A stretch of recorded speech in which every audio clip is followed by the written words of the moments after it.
Ah, been looking for that. Now, unless you've been locked in an attic room these past 3 decades, you'll know what one of these things is. In fact, most of you have probably thrown one, and chances are you're wondering how on earth it could form the basis of a World Championship sport. Well, that's because most of us ordinary human beings make the mistake of calling this a frisbee and associating it with activities like this. Whereas an increasing number of frighteningly dedicated people prefer to call it a flying disc and do things like this with it.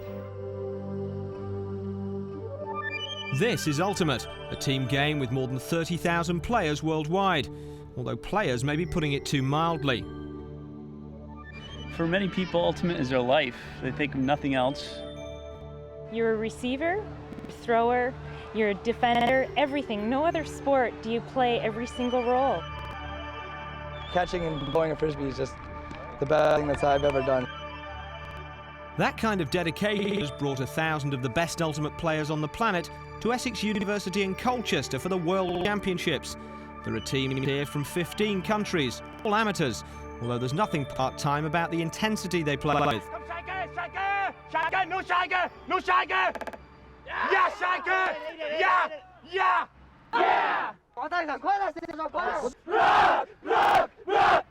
Good work here from Sweden. Sweden are the current world men's champions, a fact that rankles with the Americans who invented not only the disc, but the game as well. They're the leading challengers, but by no means the only ones.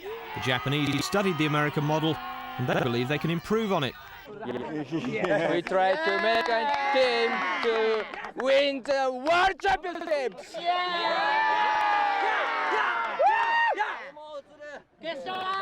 We have to make a history of Ultimate.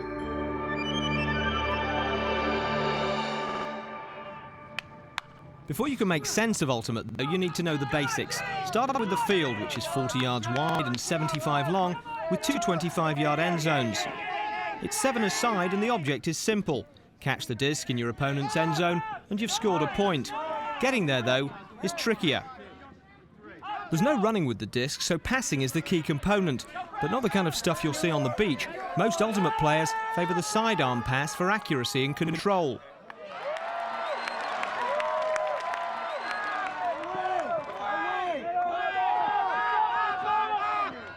A higher risk throw is the hammer, an overhead pass which sends the disc spinning vertically instead of horizontally. Delivered properly, though, it's worth the gamble. Once a catch is made, the player has to come to a halt, then has 10 seconds to pass or lose possession. A missed catch or interception means a change of possession, with the defending team going instantly on the attack.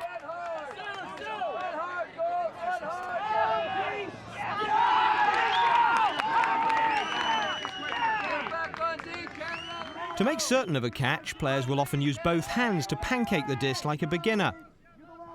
But when the situation calls for it, they can stretch to something more spectacular. This is called going horizontal.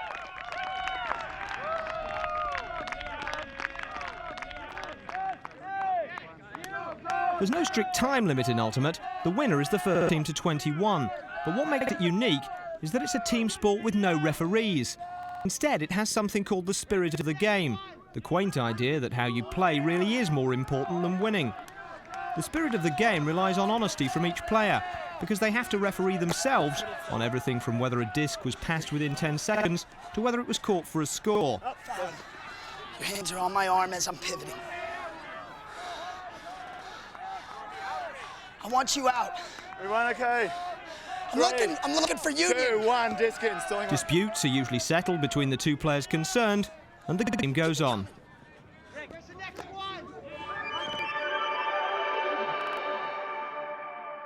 The World Championships are taking place over 6 days, with the early action being round robin, and the top teams going forward to the final rounds. Ultimate is largely non-contact, except with the ground, and thanks to a combination of tough competition and hard playing surfaces, the tournament medical staff are dealing with 100 injuries a day. The ground is so dry, stings very much, a little bit. And to be honest, we're not used to these very dry, sunny summers in England. Yeah. Back out on the field, Britain's women, playing in red, scored a big early round victory when they upset the highly rated Swedish team.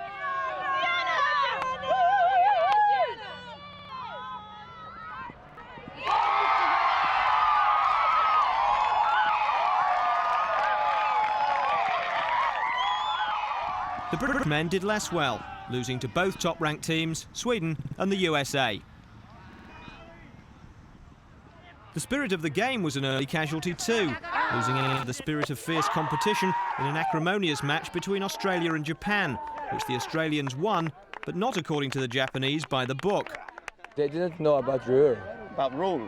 Rule. Yeah. So I have showed them rule. With the book, please. I want to play ultimate. I don't wanna read the book. After the game, some of the Japanese players were in tears over what they thought were breaches of the rules by their opponents, a reminder of just how seriously this sport's taken. In fact, for many of the competitors at Colchester for the World Championships, ultimate's not such a diversion from daily life, the chief component of it.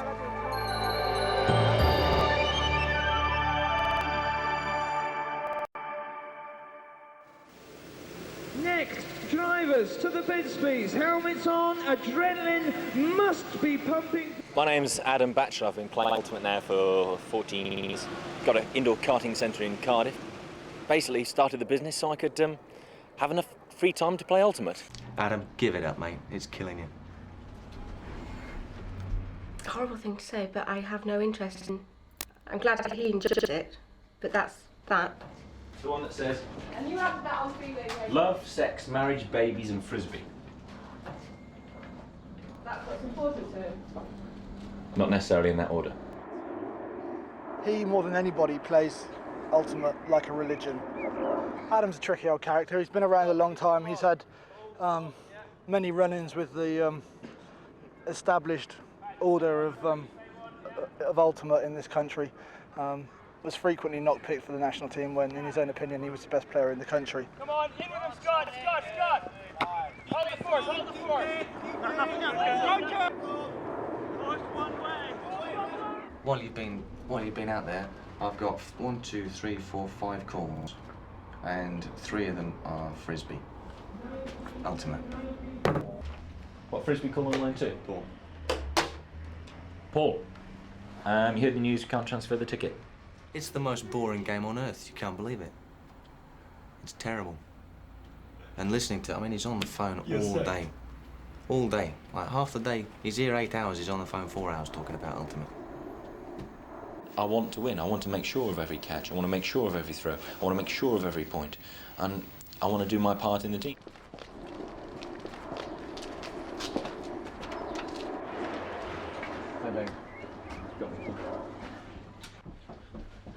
If you want to have that enjoyment, that pleasure, when you get that, to get that exceptional block, to get that exceptional take, to be able to play at the highest level where they put their best marker on you because they know you are the best offensive player and you just kill them, you just leave them for dead.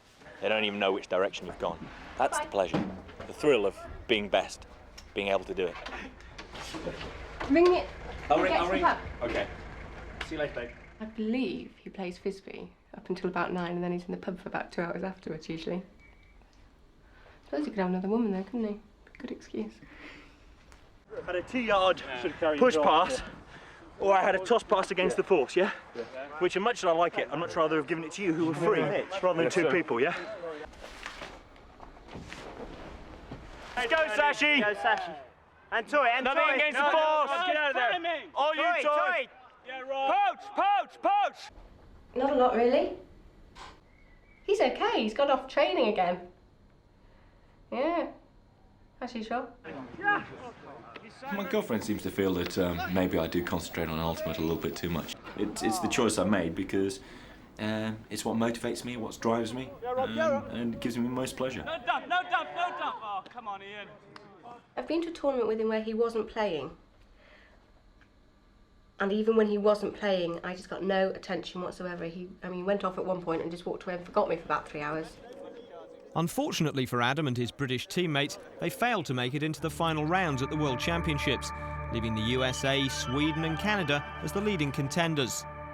In the final stages, Sweden went up against Canada, with America playing Germany. We joined that game with the USA leading 13 points to 7. The commentators for the game are the US Masters captain and veteran player Andy Borenstein and Simon Cross. USA ready to throw off. It's number 24, Amos Himmelstein, who gets things going. It'll be collected by Germany, passing it upfield, down through the middle, using Bernd Larisch, who is a stocky, aggressive-looking character, but always adheres to the honour system prevalent in Ultimate. He's got the disc again, plays it nicely this side out to the right wing. Germany showing some good passing movements, not really strong enough though to hold the US, who are the best passing team in this tournament without a doubt. Germany though have been running US close in the early stages of this game. Good diving grab, but as he hit the ground, just let it slip out of his fingertips. A bit of a shame there, because it looked like Andreas Stryger had done everything right, and USA so quick again to pick up the advantage and throwing that one down into the end zone. You'll see that happen all afternoon long. U.S. will just take advantage of German mistakes. Here, Joe McCune, you see on the replay, picks it up about 30 yards out and throws a backhand for the score to Ron Papanak for the U.S. They're now up 14-7. Dennis Warson goes inside, and USA go long again. It's still not quite into the end zone. Basta was free there for a minute, but they couldn't find him. They'll look for Warson. He dives well. What a good take by Warson, who seemed to suffer for his skill, but that was a great take by the tall number 69 for USA. In case you're wondering, by the way, the teams change ends after every point to cancel out any possible wind advantage. All right, back to the game now, with America leading 20-13, 1 point away from victory. Germany trying to put pressure on the USA. Good diving attempt, but a fumble. So number 69, Dennis Warson, gets things going for the US. Immediately turns it over, though, to Germany. Poor play there by the USA, who found it difficult to decide exactly what play to set between themselves. Perhaps a little bit of leadership needed for the US team. And that one comes forward. Good play by Larisch. He finds his man inside the end zone. Piper with a goal, another for him. And Germany keep it close again. They've edged up to 14. USA on 20, still just 1 point away from victory. Guys, take it easy. Take the easy one. Let's go. Come on, New York, 100%. US will start from their own goal line, needing 1 point to win. Looks for the hammer throw, he's not going to get it. Goes instead sidearm up towards Warson, USA's star player. He goes long, it's a great chance. This will finish it off. Great pass by Warson. Good pancake catch at the other end from John Gewith. The youngster makes the play, and USA win it 21-14 to make the final. In the final against Sweden or Canada, who would you prefer to meet? Well, we've played Canada quite a bit in North America, and they're always fun to play, but I have to say I think Sweden would probably be our preferred opponent. We've had some great matches against them in the past in '88 and '90, and I think we'd look forward to a rematch with them.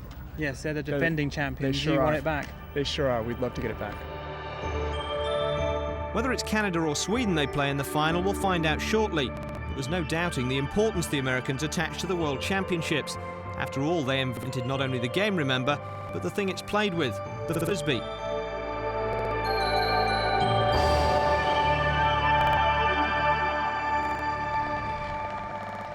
The Frisbee is as American as apple pie. Well, the tin it came in anyway, because according to this legend, the first identified flying object in commercial production came with short crust pastry, courtesy of the Frisbee Pie Company in Connecticut. It seems they had not only had a good pie, they sold about 80,000 pies a day at their peak, but apparently it was pretty good aerodynamically. In fact, I can confirm it is because I have one, not the pie, but still have the tin. The advent of injection moulding saw tin give way to plastic, but the name stuck, and so did the product.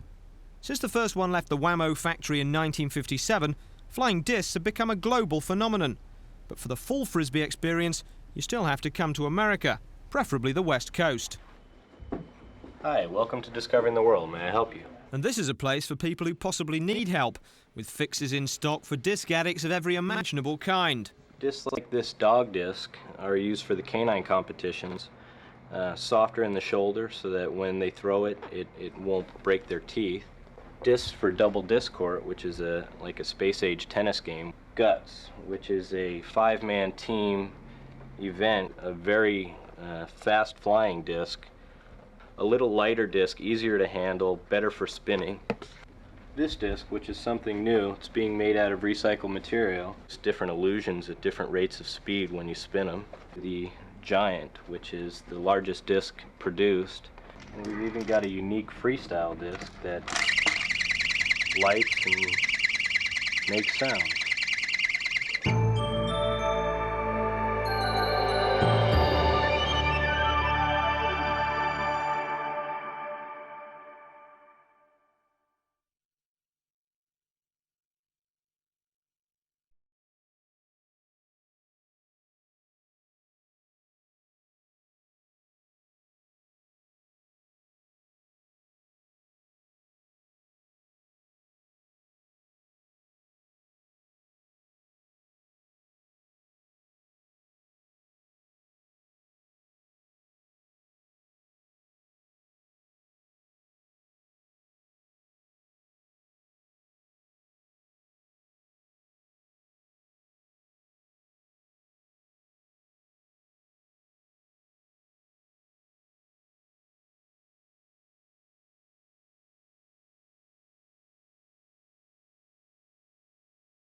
Welcome back. One semi-final down then, one to go. But having familiarised yourselves with the game, we knew that you'd be crying out for some socio-historical perspective by this stage. Before the second semi-final then, here it is.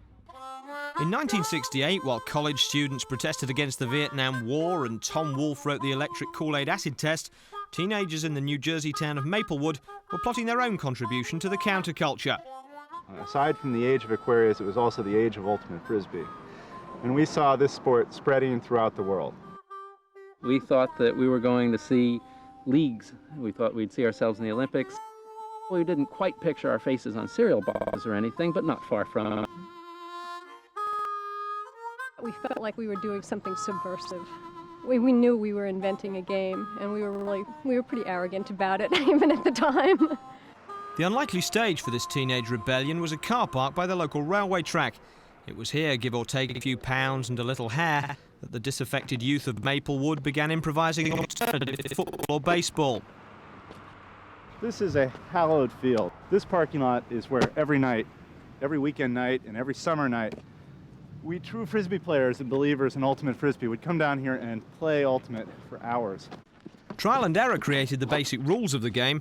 The ethos of the 60s produced the spirit. One of the things, if you're going to start off as sort of an anti-sport, is that you're going to really have to start off with anti-referees. Part of the show of most games, if you take a look, is really the official blowing the whistle and waving the flag or throwing this or flashing the red card or the yellow card. And it's just the kind of thing where we felt that in the late 60s and early 70s, you ought to be cool about what you're doing and you ought to be able to go ahead and go out and be friends. We reached out to other high schools in the area. We sent out rule books. We asked people to start forming teams, and we started playing high school teams when we were in our sophomore and junior years. I don't know if we spread the word or if we spread a disease, but pretty much as we went to other high schools and then as we went on to colleges, we took our game with us. And before too long, really by 1975, we had over 25 college teams, and we were playing at Yale University in an 8-team tournament for the national championship. As the game grew, so did municipal pride in the achievements of the car park class of '68. And 5 years ago, the people of Maplewood decided to honour them with a commemorative stone. A little town like Maplewood, very small town located in a very busy county. What's important to the people is important to us. So, I mean, we have memorials to George Washington, but we also have one to Ultimate Frisbee. So. Look at this, Ed. What are those pants? Oh, God. I think he wore them for 10 straight years. Striped pants. No, they would. Like all pioneers, the Ultimate Originals are reduced chiefly to reminiscing these days. Hi, hon. See? That's your dad almost 25 years ago, babe. The flesh inevitably is weaker than it was back in '68, but once a year it still gets squeezed into a Columbia High t-shirt for a game against the current school team. And win or lose, there's the satisfaction of having seen what started in a Maplewood parking lot go worldwide. I love it. I couldn't be happier about it. I think it's just great. I can't wait till we build the Hall of Fame here.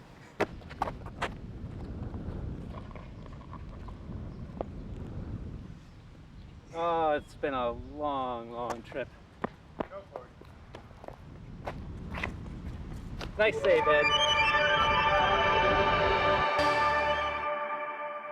Time for the second semi-final now. We join the game with Canada in red, level with Sweden at 16 all. The captain raises the disc and backhands it down the field. Canada's number 4, Adam McKinty, added to the on-field players. The heavyweight presence of McKinty could be important in this close game. Eriksson, captain, gets that in towards the end zone. That's going to be a goal. Good goal for Sweden. A set play off the pull, the throw off. Throwing to space to Danny Eriksson here on the right side. He throws a finger flick beautifully down the field. It must have been about a 45-yard toss to a streaking Namir Yunan to make it 17-16.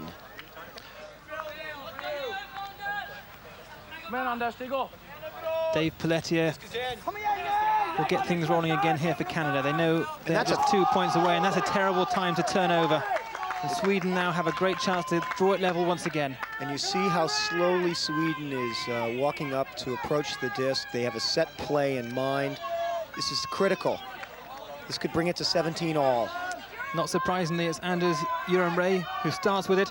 Straight inside, that's a touchdown, that's a goal, and it's level again. Perfect play, as I suggested. They were waiting for a break out of the stack. Number 13, Michael Forsgren, we've been calling his number all day long.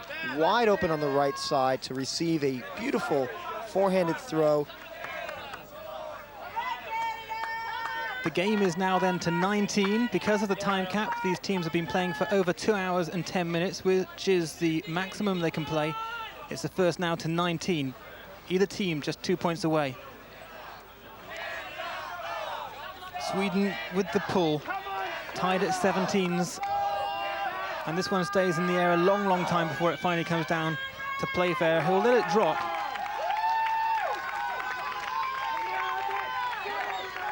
So a successful pull by the Swedish side. Playfair, his options cut down very well there by the captain Eriksson of Sweden. He has to eventually go back to Nichols. Al Nichols, who made the play of the game, only to see it nullified by a call way back at the other end of the field. Captain Phil Roger,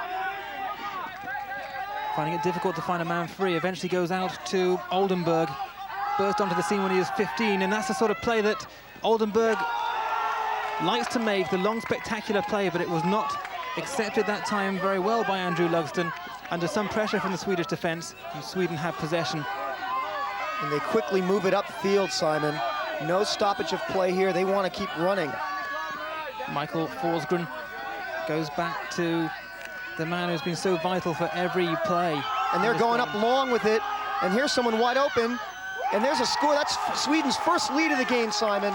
Number 13, Forsgren, again, playing perhaps the game of his career out here today. This O-line's gotta do it, guys. This O-line's gotta do it. Victory is ours! There's the water. Come on, Red, whoever wants, come on. Captain Danny Eriksson for Sweden, so much a part of this side. He's had an inspirational game, led by example, gets that out to perhaps the pick of the rest. Anders Urenray, marked very close by Pelletier, who's had more and more to do in this Canadian side as the game grows older. Chance here for Forsgren to find his man. He does so, 1 point away. Sweden need 19 to win. They lead by 18-17. Good passing work here. Again, it's Urenray down to the left wing. They're getting ever closer. A chance here, a great chance for Sweden. Eriksson makes the final play, and there will be a dispute on that one. Yes, there's a pick call on the goal scorer, number 10, I believe, Eriksson. A pick, by the way, is when a player not holding the disc or marking the person with it cuts across his opponent, so that point doesn't count. I'd say they're going to look to, they could look to Eriksson for a upside-down hammer throw to that left corner. So Playfair has to watch him very closely. Just a little bit slow getting off the mark. Here's a chance. Not in. Not in. Looked like he just might be able to keep that foot back. And again, there's a dispute. But this time the dispute is settled in Sweden's favour. The point stands, and they're in the final against America.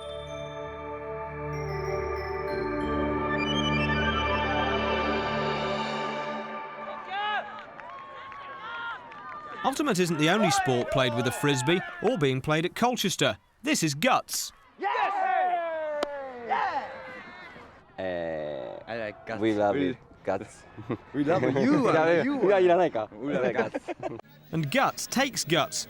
The object is to fling a small frisbee as hard as possible at the opposing team who stand in line to catch it. If they don't, it's your point. If you throw it out of reach, it's theirs. This is the guts final between the USA and Taiwan.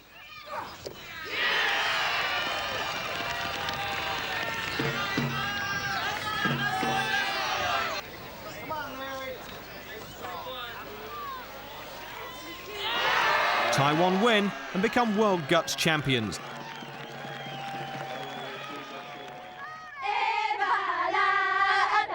Back on the ultimate fields, a gentler ritual's been enacted all week. The traditional end-of-game song to honour your opponents.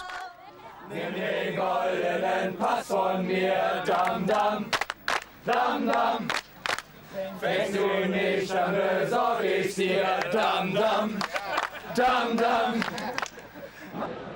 And for memorabilia junkies, there's the ultimate shopping experience, trading night. We got the world's most famous frisbee dog with his actual paw print.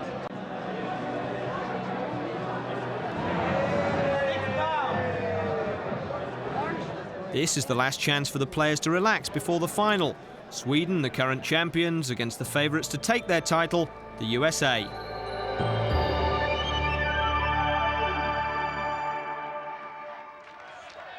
Big Denny Warson for the USA raises a disc, and the 1994 Ultimate Final is underway with the USA pool. First possession then to Sweden, and they take it on the fly and get things going in transition play, moving quickly to give their forwards a chance to get free. It's exactly what happens, but a great interception straight off there for USA and John Govertz.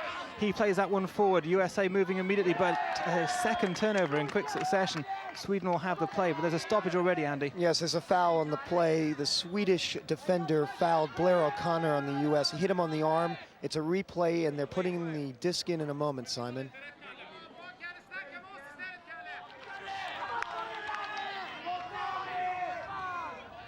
O'Connor goes to his side, slightly behind, finds Govertz.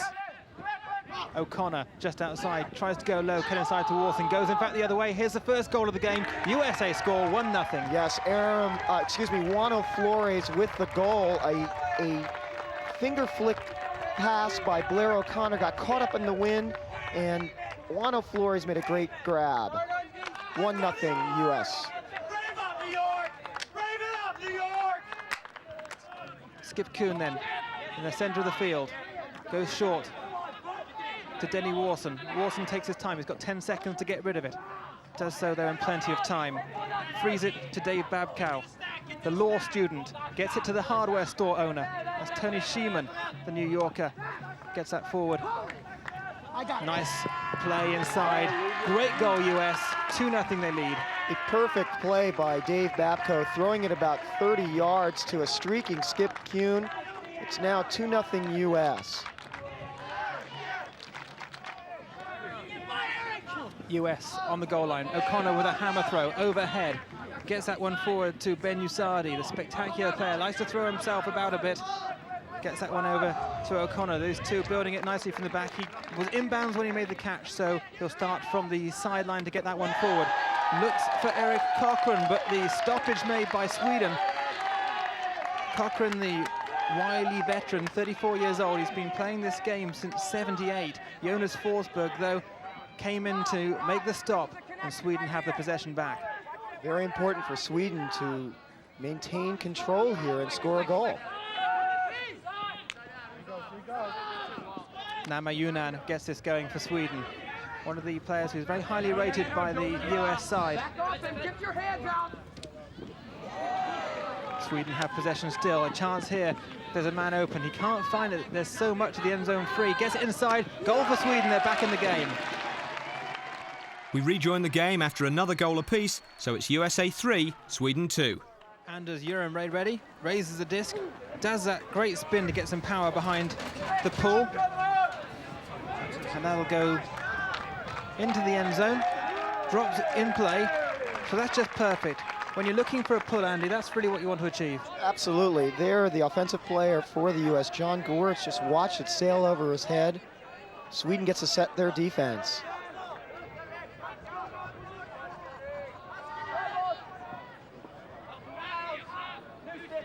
Gewirtz to Kuhn. Kuhn with his lucky red hat. Plays that into the middle of the field. Back to Gewirtz. Good work between these two players. Both pride themselves on their defensive play, but very much part of the offense here. And Dennis Warson lives and breathes ultimate. Probably even sleeps with a disc. Gets that back to his left-hand teammate, John Gewirtz, coach of the US junior side.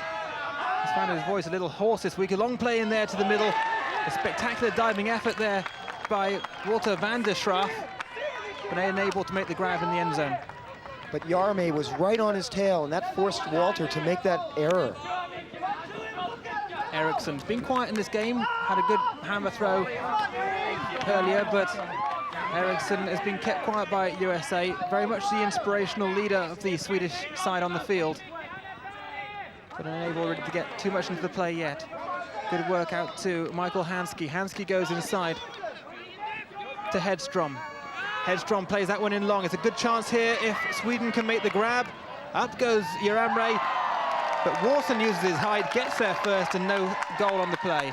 Certainly was not the throw that you want. Trailing 3-2 to put it up where Dennis Warson may be hanging back. Sheeman sets up a play into the middle. He was slightly behind number 14, John Gewirtz, and he fumbles it over to Sweden, who have possession with Eriksson. Eriksson, nice pass into the corner of the end zone. Under pressure, though, Sweden can't make the grab. Yes, they can. It looked like he missed it for a moment, but then came back and pancaked it into his body. We've got a great ultimate game. It's 3-all. Juano Flores, whose brother Aaron is in the Great Britain side, gets things going there inside his own end zone for the USA. A fumble there. Flores can make the dive. No, he can't. It's taken out of his fingertips just there by Michael Forsgren, who gets things moving quickly here for Sweden. A great opportunity for Sweden to go ahead for the first time in this game. Here's Yunan, plays it short, and then makes the run inside. A chance here for Sweden. Yunan is free to the left, but he can't be found. He's got 10 seconds to release that. Good release, did it to the right-hand side, and Sweden have the lead.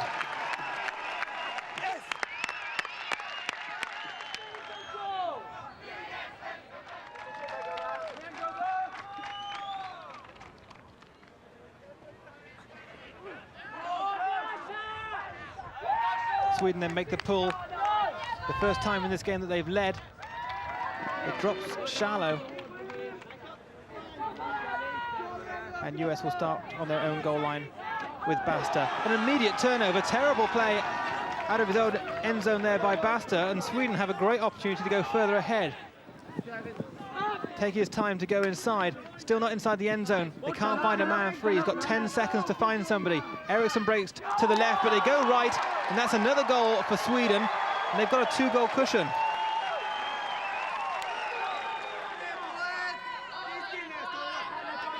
Carl Norling, number 8, recovered from injury to play in this game. USA have possession though. Right on the edge of the end zone is Danny Warson. Warson can't find anyone free inside. He'd like to be in there himself. Love to receive the disc inside. This time he makes the assist.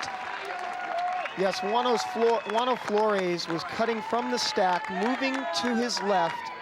Dennis Warson, he is such a big guy, made a nice pivot with a left-handed throw to bring the U.S. within one, 5-4. But Sweden scored again quickly, so the USA are back down by 2. Skip Kuhn goes low to his backhand.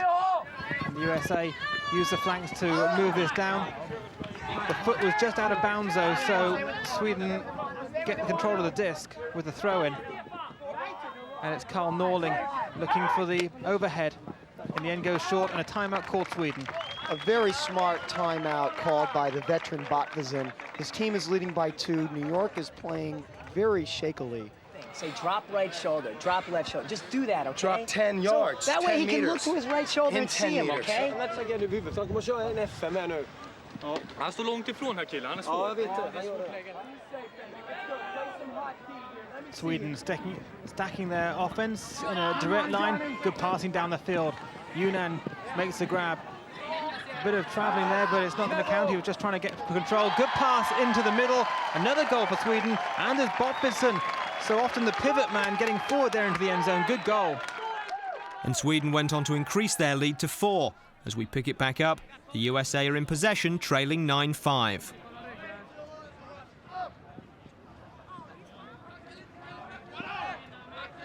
Finding it difficult, Flores couldn't get the disc away quick enough, but Warson goes inside. Good leap by Gewurz, and that is a US goal. It sure is. It closes the gap to 9-6. The only trouble is he didn't look very happy to score it.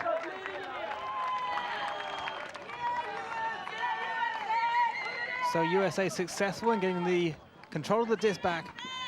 And Skip Kuhn plays it inside to Gewurz. Gewurz goes forward. Warson into the middle. Schiemann makes the play. Good catch by number 33.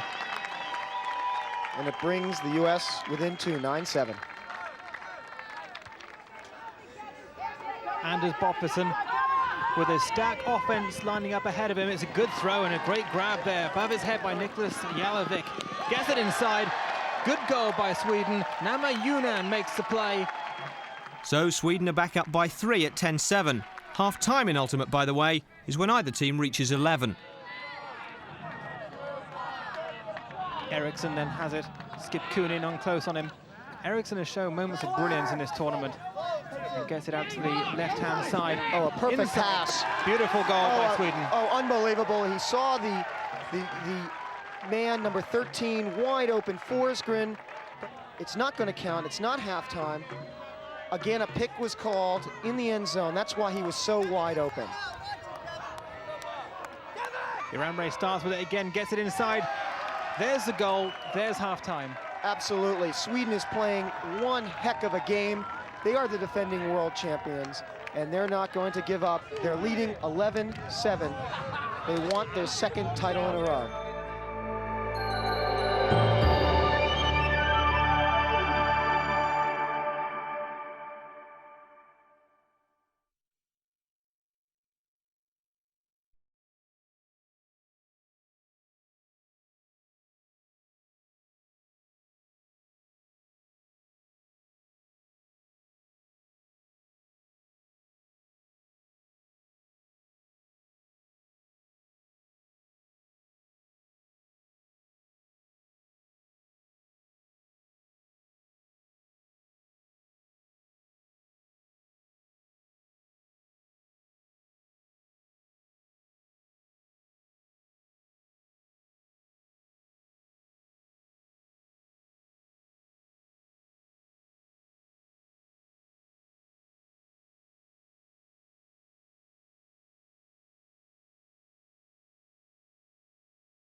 The world final is a real clash of ultimate philosophies.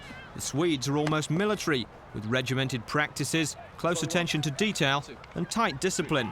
Jag har sett dem springa, de kan knappt springa killar. Vi rycker ifrån dem direkt nu med stor entusiasm och en härlig glädje där ute nu killar. Fan går vi ut och gör detta till en riktig god match. I varenda situation ska vi ta dem.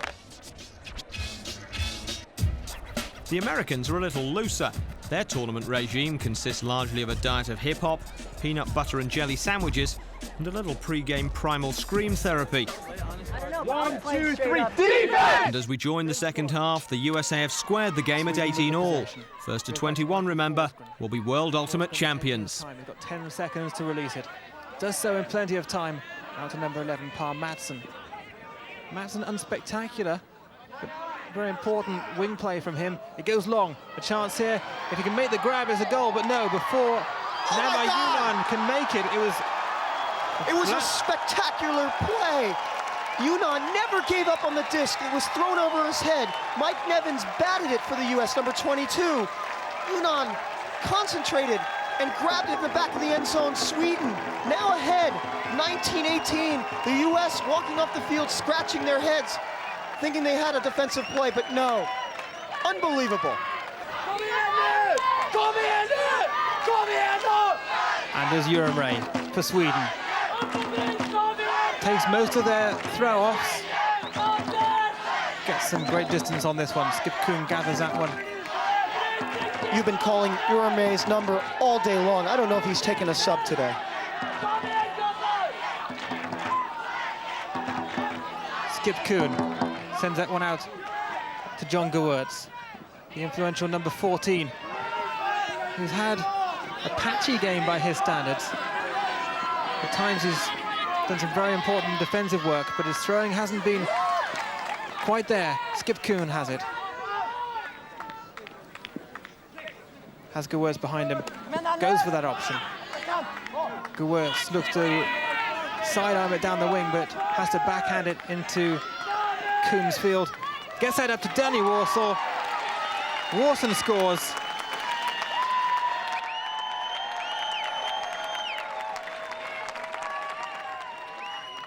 Dennis Warson for the USA, whose senior thesis, The History of Ultimate, is still available in the library of Purchase University in Westchester, New York. Gets the pull off for New York, USA, and that will land in the end zone of Sweden, where they'll build this next play. It's tied at 19 each. Both sides 2 points away from the World Championship.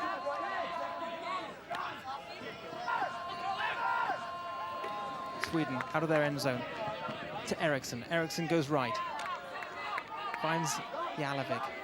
Jalovic looks to hammer it overhead. Can't make the play though. He goes back along the defensive line. The veteran, Jonas Anders Bopfordson.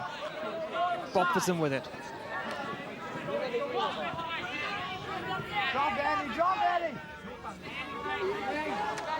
The pass by Bopfordson. Sweden, very disciplined, very well drilled side. Have a huge travelling entourage, a physiotherapist who even administers acupuncture prior to games. Sweden keep possession. Bit of a wobble on that disc, but well taken with a pancake grab there. Down the side of the field, an interception by USA. That could be very important indeed. The pass came in from Michael Forsgren. John Gewurz, his fourth block of the day. Couldn't come at a better time for the U.S. squad.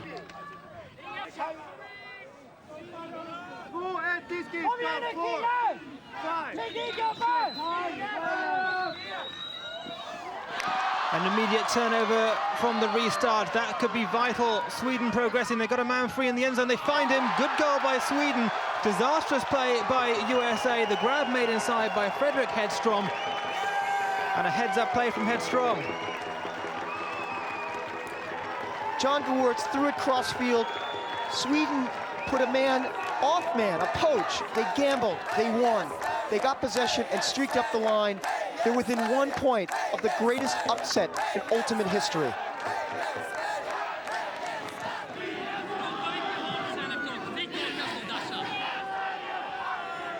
Sweden have got their top defenseman out there as USA try to draw this level once again.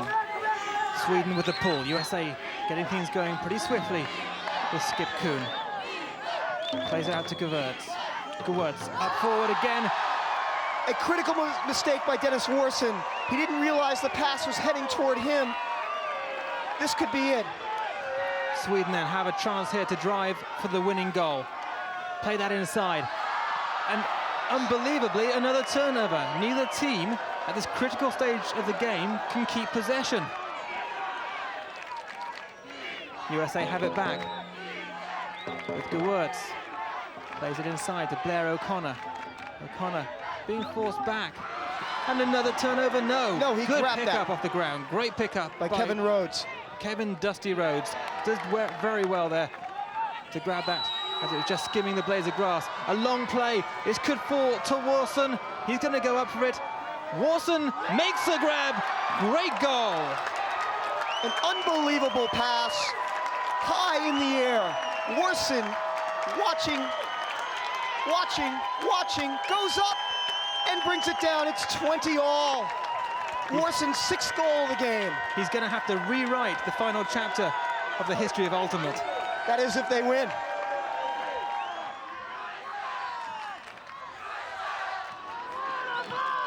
Warson with the pull. We're into overtime. It's 20-20. The first to 21 becomes irrelevant. A team has to win now by 2 clear points, and Sweden have possession. New York, the USA team, playing a zone defense, trying to slow the tempo down. It's worked in the past, but Sweden have shown they are capable of making a spectacular throw out of defense to set up something.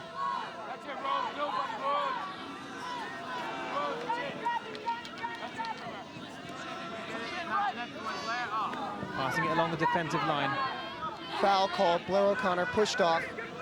Sweden's disc.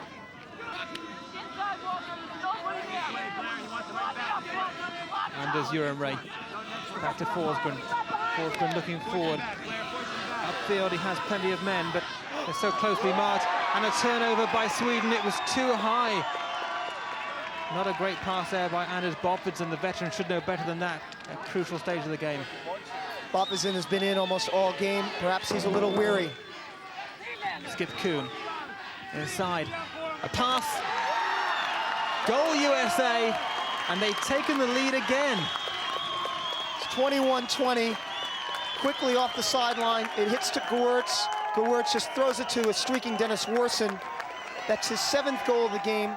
He also has 6 assists. So out of the 21 US points, Warson figures in 13 of them.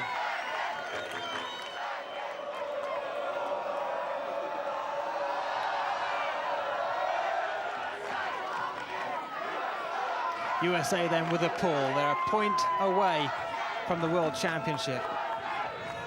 It's like a tie-break in tennis, Andy. You've got to win by 2. And we're into overtime with USA 21-20 ahead of Sweden, who led for so much of this game. Sweden with virtually the same 7 guys out there for this entire second half. They haven't gone to their bench.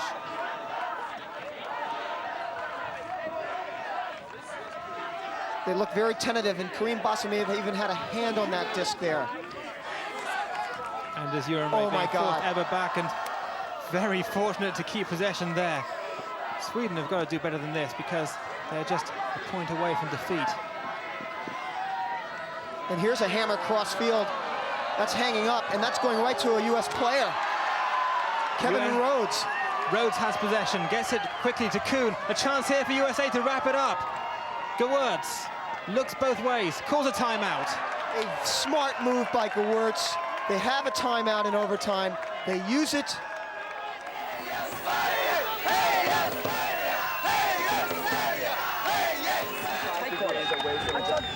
Listen up! If they post. Hey! Okay. If setting. Okay. Please. I'm a 1. Kareem is a 2. Okay. Who's in? Amos is 3. Walter is 4. Listen. Dennis is 5. Okay. He's last. Okay. From the start. Dennis is coming to the. Gewurz has the disc. What are they looking for here, Andy? They're looking for a quick cut by Skip Kuhn, number 1, to the sideline, and then Dennis Warson, who is not open. Gewurz has it, makes a play, has to go wide to Skip Kuhn, plays it inside. It's a goal for USA, and the World Championships go back to America. Kevin Rhodes will remember this for the rest of his life. He scored on a pass from Skip Kuhn, and there the U.S. flag onto the field. They're mobbing each other. A well-fought 22-20 victory for the U.S. John, yeah. Tell us about that final point. Well, we were very fortunate to get the block and the turnover. We had the extra timeout because we went into overtime, but we set up a play for the corner, for the near corner, and it didn't work. So the count got late, and I managed to swing it around, and we just worked our basic flow offense around the corner and then made a score on the other side. That was the last point, and when I saw that Frisbee in the air sailing towards that corner in the end zone and Kevin just ready to catch it, I felt complete elation.